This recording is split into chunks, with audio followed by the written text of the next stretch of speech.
hurricanes, typhoons, or simply cyclones, the name differs based on where in the world the storm happens.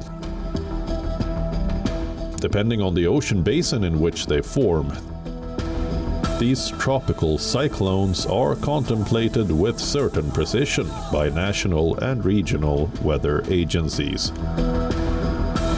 Can the forecasts for cyclones, their speed and accompanying rainfall be improved? So basically, generally several days before the typhoon will hit a certain area, the meteorologists will know more or less that there's going to be a typhoon, and they can bring out warnings, and based upon these warnings, the governments can, for instance, decide to evacuate certain areas or to make other precautionary measures in that area. Experts are yet to reach an agreement over how exactly climate change is affecting tropical cyclones. That is because there are a lot of factors that determine whether a storm forms, how it develops, its strength, duration, and overall characteristics. However, there is a consensus that with rising global temperatures, tropical cyclones are becoming more intense. It is believed that climate change is reshaping the pattern of tropical storms, including typhoons, making them less frequent but more powerful.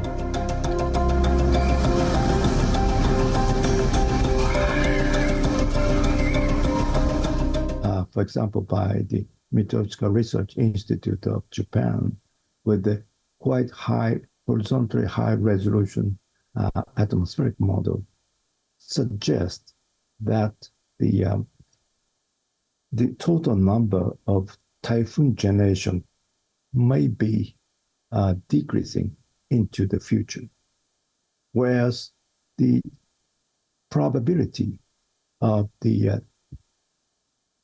those typhoons develop into the super typhoon level could be increasing.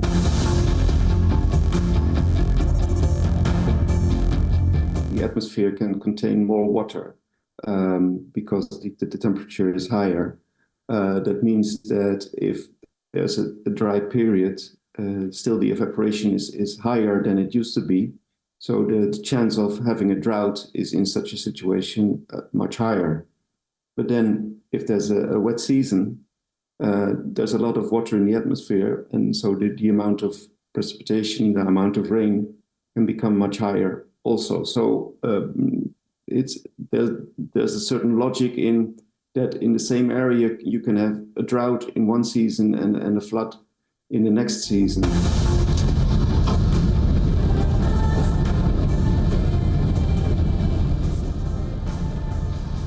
Typhoon Bebinca, barreled into Shanghai, could hit 10 billion yuan.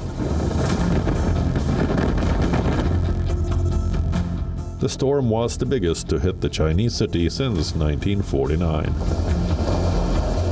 Globally, climate-related threats have led to millions of deaths and blocked development, as countries are increasingly becoming susceptible to severe cyclones. Enhancing resilience to weather based on certainties becomes ever more important.